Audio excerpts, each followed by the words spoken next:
పరిశుద్ధమైన దేవుని నామమునకు మహిమ కలుగునుగాక.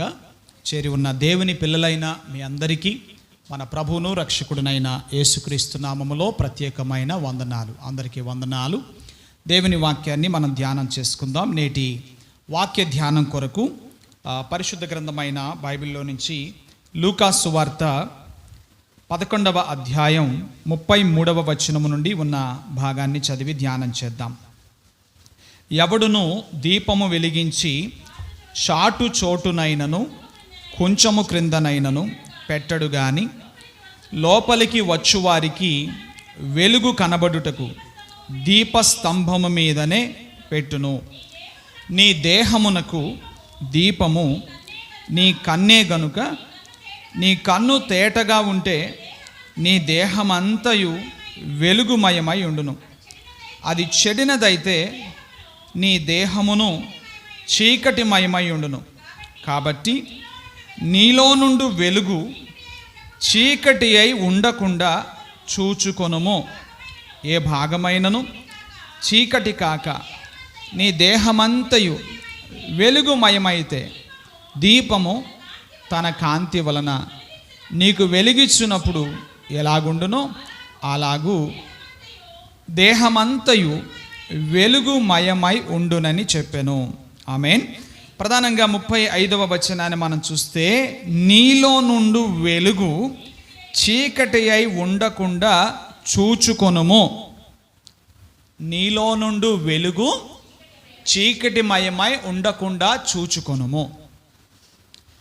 నీలో నుండి వెలుగు చీకటి కాకుండా ప్రార్థన చేసుకొనుము అని చెప్పలేదు, ప్రార్థన చేయమని చెప్పలేదు. వాక్యం ఎలా ఉంది?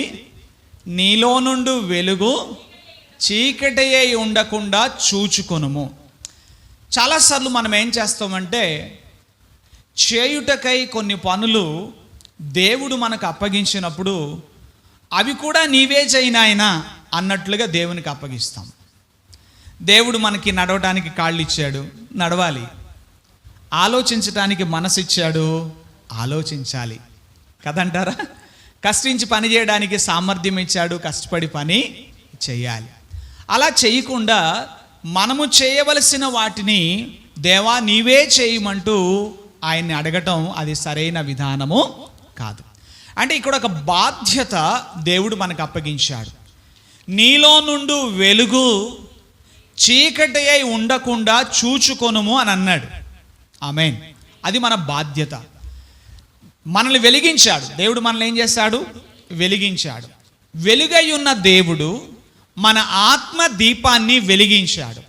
వెలిగించబడిన మీదట మనము నిరంతరం వెలుగుచుండటానికి మన యొక్క బాధ్యత ఏంటంటే జాగ్రత్తలు తీసుకోవాలి. ఇక్కడ యేసుప్రభు చెప్పిన మాట జాగ్రత్తగా మనం ఆలోచన చేస్తే, ముందుగా కన్ను దేహము అనే దాని గురించి మాట్లాడాడు. నీ కన్ను చెడిపోతే, లేకపోతే అది అనారోగ్యమైనదైతే నీ దేహం అంతా కూడా చీకటైపోతుంది కదా. కన్నులకు వెలుగు లేకపోతే, చూపు లేకపోతే మనం ఎక్కడికి వెళ్ళలేం, అంత అంధకారం అవుతుంది అని చెప్పి తర్వాత మరొక మాట చెప్పడం జరిగింది. ఏంటంటే, నీలో నుండి వెలుగు చీకటి అయి ఉండకుండా చూచుకొనుము అని అన్నాడు. సామెతల గ్రంథంలో మనం చదువుతాం, నరుని ఆత్మ యెహోవా పెట్టినటువంటి దీపం. ఆమేన్. ఆ దీపాన్ని ఆయన వెలిగించాడు. అది చీకటి కాకుండా మనం చూసుకోవటం అంటే దీని భావం ఏంటంటే, మన హృదయాన్ని మనం కాచుకోవాలి. సామెతల గ్రంథంలో మనం చదువుతాం, నా కుమారుడా అన్నిటికంటే ముఖ్యముగా నీ హృదయమును భద్రముగా కాపాడుకో. దేన్ని కాపాడుకోవాలి? మన హృదయాన్ని కాపాడుకునే బాధ్యత దేవుడు మన మీద ఉంచాడు. ప్రధానంగా 3 విషయాలు ఈ సమయంలో మీ ముందుకు తీసుకురావాలని నేను ఆశపడుతున్నాను. ఏ విషయాల్లో మనం జాగ్రత్త తీసుకోవాలంటే, మన హృదయం కఠినపరచబడకుండా మనం జాగ్రత్త పడాలి. మన హృదయం కఠినం కాకుండా జాగ్రత్త పడాలి. దేవుని వాక్యాన్ని మనం చదువుతూ ఉన్నప్పుడు ప్రభువు ఏది పాపమో, ఏది పరిశుద్ధతో, లేదా ఏది మంచో, ఏది చెడో మనకు బహుతేటగా వివరించారు కదా అండి. మరి అలాంటప్పుడు వివరణ మనకున్న తర్వాత ఆ క్రమములో మనం నడిచి ముందుకి సాగవలసినటువంటి అవసరత ఉన్నది. లేఖనాన్ని మనం చూస్తున్నప్పుడు మన జీవితంలో చాలా సందర్భాల్లో దేవుడు మనతో మాట్లాడుతున్నప్పటికీ కూడా మనము దేవుని మాటకు చెవినివ్వనటువంటి వారముగా, విని కూడా వినబడనట్లుగా జీవించే పరిస్థితులు చాలాసార్లు మనం కలిగి ఉంటాం. సో అలాంటి విషయాల్లో మనం జాగరూకత కలిగి ఉండాలి అని వాక్యం సూచిస్తుంది. నీలోనున్న వెలుగు చీకటి కాకుండా నీవు జాగ్రత్తగా చూచుకో అని అన్నాడు. అంటే నా హృదయం కఠినపరచబడుతుందా ఎక్కడైనా? చూడండి, మొదటగా పాపం అంటే ఏమిటని వాక్యం చెప్తుంది?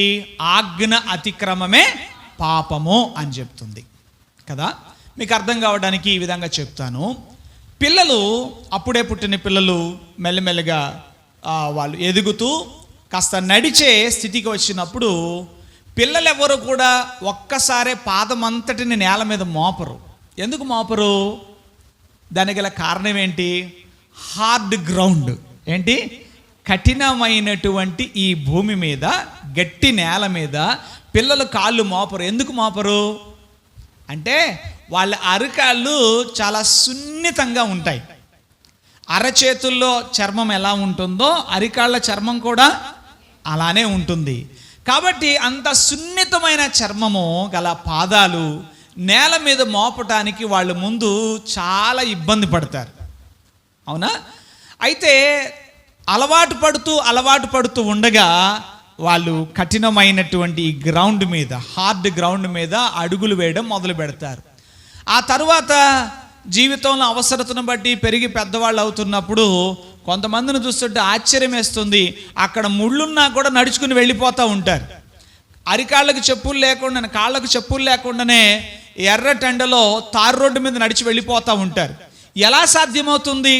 మరి కొంతమందిని చూస్తాం, ఈ బజ్జీల బళ్ళు, పునుగుల బళ్ళు, లేకపోతే నూడిల్స్ ఇలాంటి బళ్ళ దగ్గర మనం చూస్తుంటే అక్కడ బాగా కాగిన నూనె, వాటిలో ఏదైనా పదార్థం వేసి వాళ్ళకి ఏమి ఇబ్బంది అనిపించదు. ఒక్కొక్కసారి ఆ పాత్రలు కూడా అలా లేపి ఇలా పెడతా ఉంటే అని మనకు అనిపిస్తుంటుంది, కానీ వాళ్ళకేమీ అనిపించదు. ఎందుకు అలా అనిపించదు? వాళ్ళది మనవంటి చర్మము కాదా? వాళ్ళు మనవంటి మనుషులు కాదా? అంటే వాళ్ళు ఆ పరిస్థితులకు అలవాటు పడ్డారు. ఆ చర్మము దానికి ఏమైంది? అలవాటు పడిపోయింది. దాని పిల్లలారా జాగ్రత్తగా గమనించండి. మనుషులు ఎవ్వరు కూడా, మరి ముఖ్యంగా వ్యసన పరులైన వాళ్ళ గురించి చూస్తే, నేను అప్పుడప్పుడు కొంతమందిని ఇంటర్వ్యూ చేస్తూ ఉంటాను.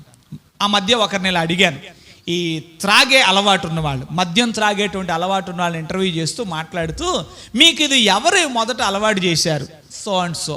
మొదట తాగినప్పుడు మీకు ఎలాంటి ఎక్స్పీరియన్స్ ఉంది అంటే వాళ్ళు చెప్పిన మాటలు ఏంటంటే, గ్లాసు పట్టుకున్నప్పుడట చెయ్యి ఏమైంది ఏంటండి, మద్యము గ్లాస్ పట్టుకున్నప్పుడు మొదట ఏమైంది? చెయ్యి వణికింది. మొదట సిగరెట్ కాల్చినప్పుడు చెయ్యి కాలింది. ఇలాంటి అనుభవాలు చెప్తూ ఉంటారు. ఆ మద్యం త్రాగేటప్పుడు కట్టిక చేదనిపించింది, కళ్ళు మూసుకొని తాగేశాను, ఇట్లా చెప్తూ ఉంటారు. మరి ఇవాళ ఇంత ఎక్స్పీరియన్స్ ఎలా వచ్చింది అంటే ఏమైంది చెప్పండి? అలవాటయింది. ఏమైంది? అలవాటైంది. అలాగే దేవుని వాక్యము మనకు పాపమును గురించి హెచ్చరిక చేస్తున్నప్పుడు, పాపము చేయుటకు అలవాటు పడిన మనుషుని హృదయం కూడా కఠినమవుతుంది. ఏంటి? కఠినపరచబడతా ఉంది.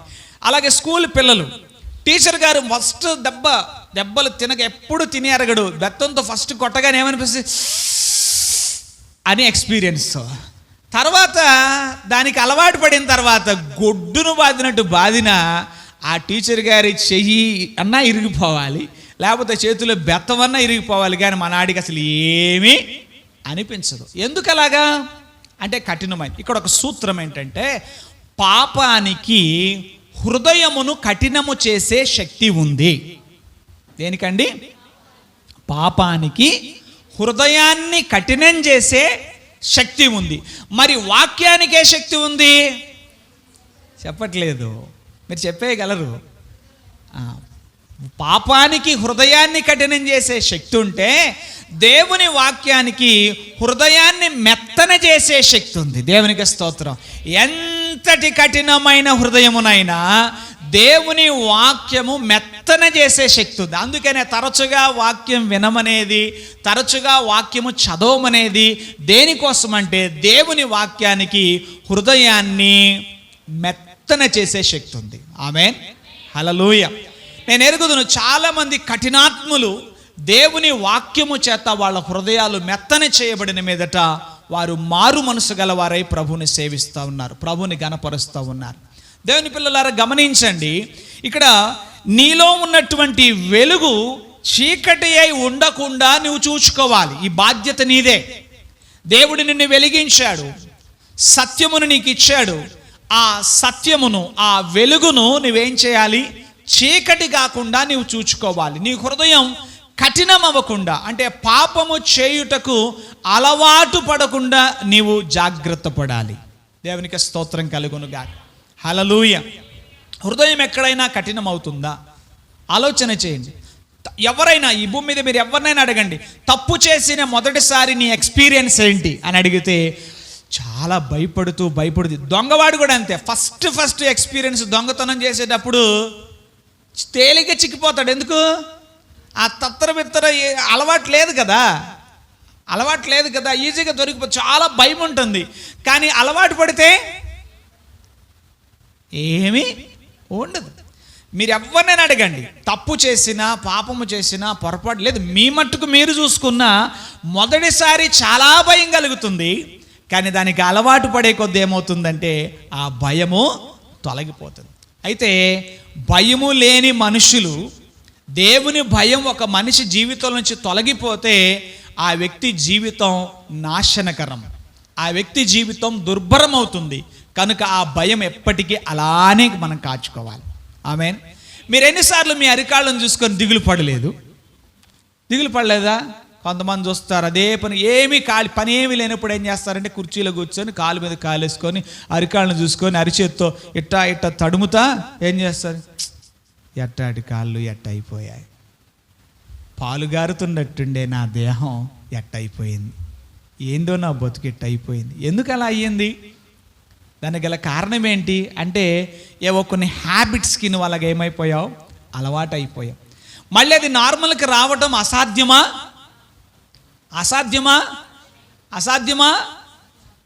సాధ్యమే. ఎలా సాధ్యం? ఇవాళ చాలామంది ఇళ్లలో నేను చూస్తున్నాను, చాలామంది తమ చర్మ సంరక్షణ విషయమై శ్రద్ధ కలిగి ఏవో వాడుతున్నారు. వాటినే తెలుగులో ఏమంటారో తెలియదంట, ఇంగ్లీష్లో మాత్రం తెలుసు అంట. ఏంటవి? మాయిశ్చరైజర్.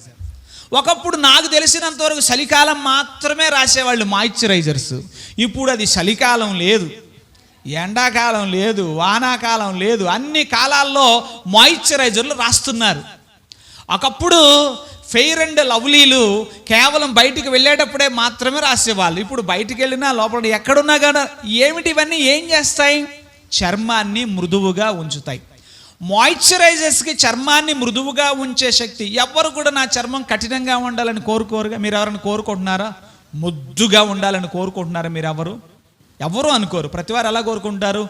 మృదువుగా, సున్నితంగా ఉండాలని కోరుకుంటారు. ఈ దేహం ఇది మృదువుగా ఉంచినా సున్నితంగా ఉంచినా ఒకటి మాత్రం వాస్తవం. ఏంటది? ఇది ఒక రోజున గతించిపోయింది. కానీ నీ హృదయం కఠినమైతే మాత్రం పరిస్థితి దుర్భరం. కఠిన హృదయులు నరక పాత్రులవుతారు. కనుక హృదయాన్ని కఠినం కాకుండా కాపాడుకోవాలంటే we must use the greatest moisturiser. Pastor గారు ఎప్పుడు బైబిల్ని ఎలా పిలుస్తారో మాకు తెలియదు అంటారు. మీ అందరికీ దేవుడు మాయిశ్చరైజర్ ఇచ్చారా? ఒకసారి చేతులెత్తి మీ పరిశుద్ధ గ్రంథమైన బైబిల్ని చేతపట్టి చెప్పండి, దేవుడు నాకు ఒక మంచి మాయిశ్చరైజర్ ఇచ్చాడు. చెప్పండి. హల్లెలూయా కాదు, చెప్పమంది. దేవుడు నాకు ఒక మంచి మాయిశ్చరైజర్ ఇచ్చాడు. అవునా? షూర్. మరి దీన్ని వాడుతున్నారా మాయిశ్చరైజర్ని? డబ్బాలు భోజనం తగ్గినా ఊరుకుంటారు కానీ జనం ఇళ్లలో ఏముండాలి? మాయిశ్చరైజర్స్ ఉండాలి. ఎందుకు? నేను అంటాను దేవుని పిల్లలారా, మీ ఇళ్లలో మీ చర్మ సౌందర్యం కోసం మీరు మాయిశ్చరైజర్స్ వాడమని నేనేం ప్రోత్సహించట్లేదు. నాకు ఏ కంపెనీ వాడు డబ్బులు ఇవ్వలేదు. ఏం చెప్పమని? అయ్యా మీ చర్చిలో మా కంపెనీ బ్రాండ్ అంబాసిడర్ కొని నాకు చెప్పలా. కానీ పరమ తండ్రి అయిన దేవుడు ఈ మాయిశ్చరైజర్ వాడమని నన్ను అంబాసిడర్గా పెట్టాడు. నేను మీకు అదే చెప్తున్నాను. మీరు ఈ మాయిశ్చరైజర్ని ఎంతగా వాడుకుంటే మీ హృదయం అంత మెత్తగా ఉంటుంది. హల్లెలూయా, హల్లెలూయా. నేను మీకు జ్ఞాపకం చేస్తాను, దావీదండి తన ప్రాణం తీయి చూస్తున్నటువంటి సౌలును ఓ రోజున గుహలో ఒంటరిగా దొరికితే ఏం చేశాడండి? ఆయన వస్త్రపు చెంగు మాత్రం, రాజులు వెనకాల వేలాడేటువంటి పెద్ద వస్త్రాలు ఉంటాయి కదా, రాజవస్త్రాలు, ఆ చెంగును కొంచెం కోసాడట. దానికేనట ఏదో పెద్ద పాపం చేసినట్టు, మన భాషలో చెప్పాలంటే మనసును నొచ్చుకున్నాడట, తెగ బాధపడిపోయాడు. ఎవరి చెంగు? ఎవరి చెంగు? తల్లి చెంగు కాదు, తండ్రి పంచె కాదు. తన ప్రాణాన్ని తన పీకగొయ్యాలని వెతుకుతూ తిరుగుతున్నటువంటి తన శత్రువు యొక్క వస్త్రపు చెంగును కోసాడు. అది కూడా ఎందుకు కోసాడు? రీజన్ ఉంది. ఏంటంటే, రాజా నీవు నాకు దొరికావు, కానీ నేను నిన్ను చంపకుండా విడిచిపెట్టాను చూడు. నేను దేవునికి భయపడే మనిషినయ్యా, నీతో నాకు గొడవ ఎందుకు బాబు? నేను ఏ పాటి వాడినయ్యా? నేను మిన్నల్ని వాంటినానయ్యా, నువ్వు రాజువయ్యా, నేనెంతటి వాడినయ్యా అని చెప్పడానికి వస్త్రపు చెంగు కోసాడు తప్ప మరో కారణం కాదు. దానికే మనసు నొచ్చుకుంది అని బైబిల్లో మనం చదువుతాం. కానీ అదే దావీదు తన జీవిత కాలములో మరొక సందర్భం, కొన్ని ఏండ్లు గడిచిన మీదట, తాను రాజైన తరువాత తనకు నమ్మిన బంటైనటువంటి, ప్రాణానికి ప్రాణంగా ఉండేటువంటి ఊరియా అనేటువంటి నమ్మకస్తుడైన సైనికుని తన చేవ్రాతతో మరణశాసనం రాసి తన చేతిలోనే పెట్టి యుద్ధానికి పంపించి ఊరియాను చంపించాడు, చనిపోయాడు ఊరియా అనే వర్తమానం ఆయన దగ్గరకు వస్తే ఆయన అంటాడు, కత్తి ఒకప్పుడు ఒకడి మీద, మరొకప్పుడు మరొకడి మీద పడడం కద్దురా, ఇట్స్ నార్మల్, క్వైట్ నార్మల్. ఏమంటున్నాడు? It's quite normal. ఏంటి క్వైట్ నార్మల్? ఇది అత్యంత సహజం. యుద్ధం అన్న తర్వాత అటు కొంతమంది ఇటు కొంతమంది పోతారా? ఎంత తేలిగ్గా మాట్లాడుతున్నాడండి. ఒకప్పుడు తన ప్రాణము తీయజూచిన వాని వస్త్రపు చెంగును కోసినప్పుడేమో మనసు నొచ్చుకుంది, ఎంతో బాధపడ్డాడు. కానీ కొన్ని సంవత్సరాలు గడిచిన మీదట తన హృదయ స్థితి ఎలా అయిపోయిందంటే, తనకు ప్రాణం ఇవ్వగలిగినటువంటి, ప్రాణమిచ్చి పోరాడగలిగిన సైనికుణ్ణి, నమ్మిన బంటుని చంపిస్తే కనీసం కొంచెమైనా స్పందన లేదు. ఎందుకు అలా తయారైంది అంటే, హృదయము కఠినమైపోయింది. ఎందుకు కఠినమైందో తెలుసా? దావీదు చేసిన పాపము వెంట పాపం. ఏంటది? ఆ బత్షెబ విషయములో తాను చేస్తూ వచ్చినటువంటి పనులు, ఆ పాపం తన హృదయాన్ని ఏం చేసింది? చెప్పండి. పాపము తన హృదయాన్ని ఏం చేసింది? కఠినం చేసింది. కఠినం చేయడం వల్లనే ఆ పని తాను చేశాడు. రెండవ విషయం మనం చూడాలి, హృదయం కఠినమైన తర్వాత ఇక అది స్పందనరహితంగా మారిపోతుంది. ఎలా మారిపోద్ది? ఇట్ బికమ్స్ డల్, స్పందనరహితం. ఏరా మొద్దులాగుంటావే, ఎలాగా స్పందించవు అంటాం. డల్ అయిపోతుంది. కఠినమైన తర్వాత అది స్పందనరహితం అయిపోతుంది మన హృదయం. ఫ్లారెన్స్ బర్క్లే అనేటువంటి ఒక భక్తురాలు తన చిన్నప్పటి అనుభవాన్ని గుర్తు చేసుకుంటూ ఆమె ఇలా చెప్పింది. అదేమిటంటే, చిన్నప్పుడు వాళ్ళ అమ్మతో చర్చికి వెళ్ళిందట. గుడ్ ఫ్రైడే రోజున మందిరములో పాస్టర్ గారు వాక్యం చెప్తున్నారు. దేని గురించి చెప్తున్నారు? యేసుక్రీస్తు శిలువ మరణం గురించి చెప్తున్నారండి. యేసుక్రీస్తు శిలువ మరణం గురించి చెప్తూ ఆయన పేతురు చేత తృణీకరించబడ్డాడు కదా, ఆయన ఎవరో నేను ఎరుగనని అన్నాడు. మరి ఇస్కరియోతు యూదా చేత మోసగించబడ్డాడు, నమ్మక ద్రోహం చేశాడు. పిలాతు అన్యాయపు తీర్పు తీర్చాడు. సైనికులు ఆయనను గుద్దారు, ఆయన మోము మీద ఉమ్మి వేశారు, ఆయన తలకు ముళ్ళ కిరీటం పెట్టారు, సిలువకు ఆయన అప్పగించారు. అక్కడున్న ప్రజలందరూ కూడా సిలువ వేయండి అంటూ కేకలు వేశారు. కడక ఆయన సిలువ వేశారంటూ ఆ యొక్క సిలువ ధ్యానాన్ని ఆయన చేస్తూ ఉంటే, ఈ అమ్మాయి అంటే ఫ్లారెన్స్ బర్క్లే తన చిన్న బిడ్డగా ఉన్నప్పుడు ఆ భక్తురాలు చెప్తుంది, తన తల్లి యొక్క చీరను తన ముఖం మీద కప్పుకొని చర్చిలో నార్మల్గా వింటున్నారంట. అందరూ మీరు వింటున్నట్టే, అందరూ నార్మల్గా వింటున్నారట. కానీ అమ్మాయి వెక్కి వెక్కి వెక్కి వెక్కి ఏడుస్తూ వాళ్ళు ఎందుకు అలా చేశారు అంటూ కేకలు పెట్టిందట. ఏమండి, నాకు తెలుసు చాలామంది కరుణామయుడు, దయామయుడు ఇవి కాలం చెల్లిపోయిన సినిమాలాగా ఉన్నట్టున్నాయి. ఇప్పుడు ప్యాషన్ ఆఫ్ ది క్రైస్ట్ వచ్చింది. ప్యాషన్ ఆఫ్ ది క్రైస్ట్ మొట్టమొదటిసారి చూసినప్పుడు నాకు తెలిసినంత వరకు ఈ ఏడవని వాళ్ళు ఎవరు లేరు. కానీ ఇప్పుడు చూసినా ఏమీ అనిపించట్లేదు. ఎందుకలాగా? చూడటానికి అలవాటైపోయాం, వినడానికి అలవాటైపోయాం. దేవుని పిల్లలారా, స్పందన రహితమైందా నీ హృదయం? ఈరోజున ఆలోచన చేయి. ప్రభువు యొక్క శిలువ శ్రమలను తలపోస్తూ ఉన్నప్పుడు నాకు బాగా జ్ఞాపకం అండి. నా చిన్నతనంలో ఊరింట్లో ఉండేవాళ్ళం మేము. ఓ చిన్న గది ఉండేది. మా నానమ్మ సుమారు 4 గంటలు, అంటే మాకు వాచీలు కూడా లేవు, గోడ గడియారాలు లేవు. నేను అనుకుంటున్నా సుమారుగా 4-4:30 సమయంలో ఆమె ప్రార్థనకు ముందు ఒక పాట పాడేది. ఇప్పుడు అలా పాడుతున్నారో లేదో నాకు తెలియదు. మరి ఒక పాటను పాడి తర్వాత ప్రార్థన చేసేది. నాకు ఆ చరణం, ఆ పల్లవి జ్ఞాపకం ఉంది.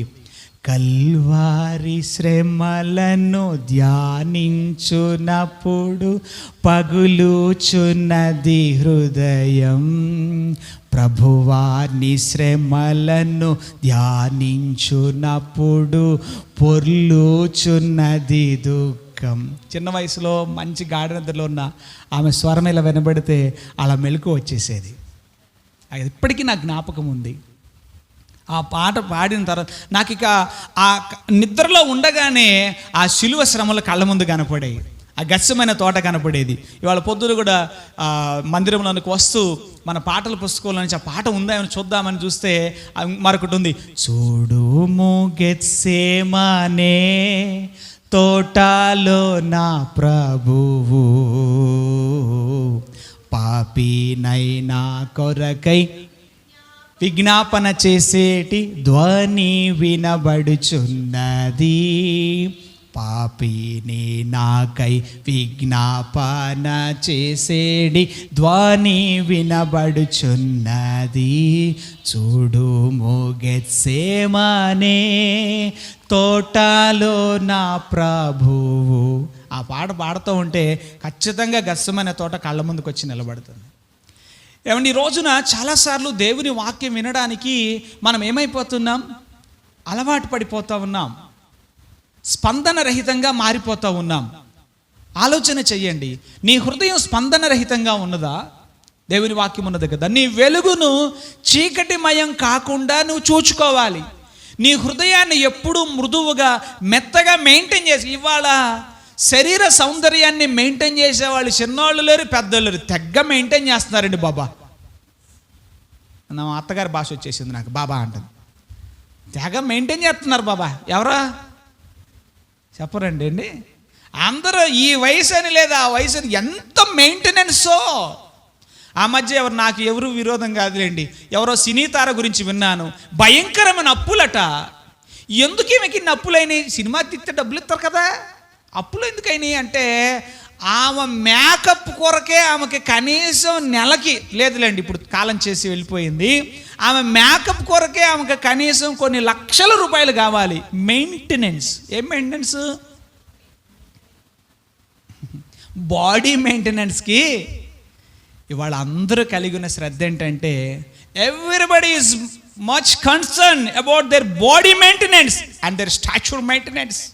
వారి యొక్క రూపం, వారి యొక్క సౌందర్యం, శరీర సౌందర్యాన్ని కాపాడుకోవడానికి చాలా ఖర్చు పెడుతున్నారు, చాలా సమయం ఖర్చిస్తున్నారు.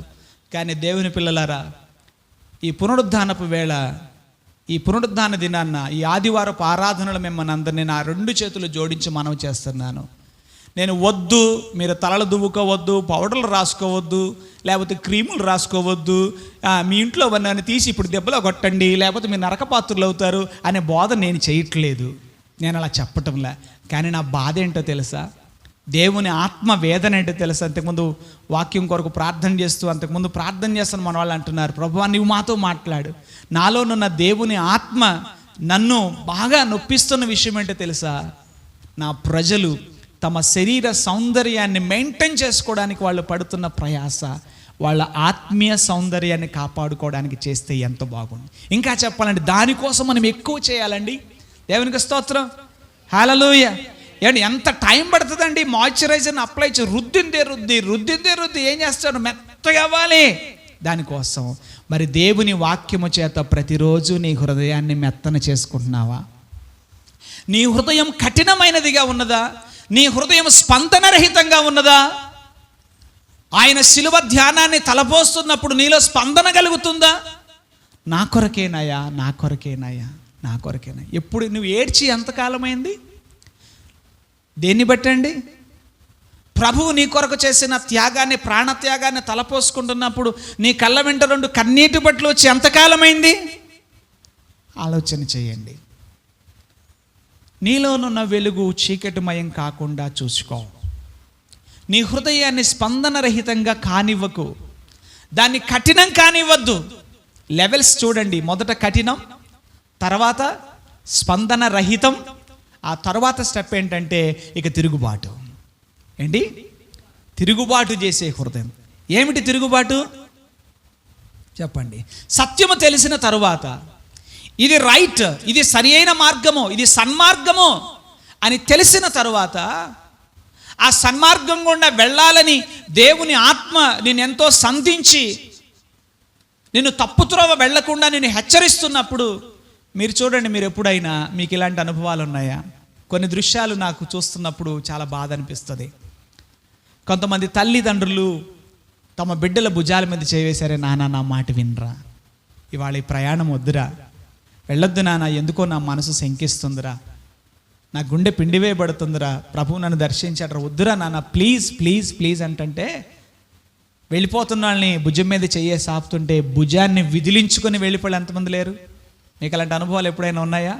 కొంతమంది భుజం మీద చెయ్యేసి చెప్తారే, వద్దమ్మా అయ్యా వద్దురా ప్లీజ్, అది మనకొద్దు, ఆ విషయం మనకొద్దు అని చెప్తారు. నువ్వు చెప్పేదండి నాకు అని భుజం మీద వేయబడిన చేతిని కూడా విదిలించుకొని ముందుకు వెళ్ళిపోవడం, అది తిరుగుబాటు. దేవుని వాక్యం చెప్తుంది, ఇదిగో ఇదే త్రోవ, దీనిలోనే నడవండి అని మీ వెనుక నుండి ఎందుకు? వెనుక నుండి చెప్పాల్సిన పరిస్థితి ఏంటి అంటే, యు ఆర్ మూవింగ్ అహెడ్. నువ్వు దేవుని కంటే ముందుగా వెళ్ళిపోతున్నావు, ఆయన వెంబడించటంలా నువ్వు, అందుకే నీ వెనక నుండి చెప్పాల్సి వస్తుంది. వెనక నుంచి ఎప్పుడు వస్తాయండి కేకలు? వాళ్ళు మనకన్నా ముందు వెళ్ళిపోతున్నప్పుడు. మోస్ట్ ఆఫ్ ద టైమ్స్, చాలా సందర్భాల్లో మనం దేవుని చిత్తము కొరకు కనిపెట్టుకోకుండా మనం పరుగున ముందుకు వెళ్ళిపోతున్నప్పుడు దేవుని స్వరం, ఆయన మెల్లని స్వరం మనల్ని హెచ్చరిస్తూ వినబడుతుంది. కానీ మనం భుజాన్ని విదిలించుకొని నీ భుజం మీద చేయి వేసి ఆయన నిన్ను ధైర్యపరచడమే కాదు, ఆయన నీ భుజం మీద చేయి వేసి ఒక్కొక్కసారి వెనుకకు లాగుతాడు. ప్లీజ్ ఆగు ఆగు అంటున్నా కూడా విదిలించుకొని వెళ్ళిపోయి నాశన మార్గం వైపు ప్రయాణం చేస్తున్నవారు ఎంతమంది లేరు? నీలోనున్న వెలుగు చీకటిమయం కాకుండా నీవు చూచుకో. నీ హృదయాన్ని కఠినం కాకుండా, నీ హృదయం స్పందనరహితం కాకుండా, నీ హృదయం తిరుగుబాటు చేసేదిగా నీవు ఉండద్దు. ఆమేన్. అలా నీవు ఎప్పటికీ కూడా నడుచుకోవద్దు. అలా నడుచుకుంటే నువ్వు నరకమునకు పాత్రురాలు అయిపోతావు. ఏమండి, సత్య మార్గమును ఎరిగియుండి కూడా బుద్ధిపూర్వకంగా, డెలిబరేట్ సిన్ అంటాం దాన్ని, ఏమండి, బుద్ధిపూర్వకంగా పాపం చేయడం. సంఖ్యాకాండంలో ఒక హెచ్చరిక ఉంటుందండి, అదేమిటంటే ఎవడైనను సాహసించి పాపము చేసినడల, ఇంగ్లీష్లో దాన్ని మనం ప్రెజంప్షియస్ సిన్ అని పిలుస్తాం. సాహసించి పాపం అంటే ఏం చేస్తాడు, ఏమవుద్ది, ఏమీ కాదు అంటూ సాహసించి పాపము చేసినడల, అలా చేసిన వానికి మరణశిక్ష అని మనం చదువుతాం. సంఖ్యాకాండంలో మీరు చదవచ్చు ఆ మాటని. అర్థమవుతుంది కదా? సాహసించి పాపము చేసి. చూస్తారా పోనీ వాక్యం? ఒకసారి చూపిస్తాను, చూడండి. సంఖ్యాకాండం తీయండి అమ్మ, చదవండి. అయితే దేశమందు పుట్టినవాడే గాని పరదేశీయ గాని ఎవడైనను సాహసించి పాపము చేసిన ఎడల వాడు యెహోవాను తృణీకరించిన వాడు కనుక అటివాడు నిశ్చయముగా జైలులో ఉండకుండా కొట్టివేయబడతాడు. వాడు యెహోవా మాటను అలక్ష్యము చేసి ఆయన ఆజ్ఞని మీరాడు. ఒక్క మాట కోసం చదివించండి. సాహసించి పాపము చేసినడల అని చెప్పి దైవజనుడైన మోషే ఎంత గొప్ప మేలు చేశారంటే మనకి. సాహసించి పాపము చేయటం అంటే ఎలా ఉంటుందో ఒక ఉదాహరణ కూడా కింద వ్రాసాడు. ఆయన పరిచర్యలు, ఆయన నాయకత్వంలో ఆయనకి ఎదురైన ఒక సంఘటన రాశాడు. అదేమిటంటే, ఒకడంట విశ్రాంతి దినమున కట్టెలేరడానికి వెళ్ళాడంట. ఎప్పుడు? అయినా విశ్రాంతి దినం వీడు కట్టెలేరడానికి ఎందుకు వెళ్ళినట్టు? భోజనం సిద్ధం చేసుకోవడానికంటే కాదు. ఎక్కడున్నారు వాళ్ళు? అరణ్యమందు ఉన్నారు.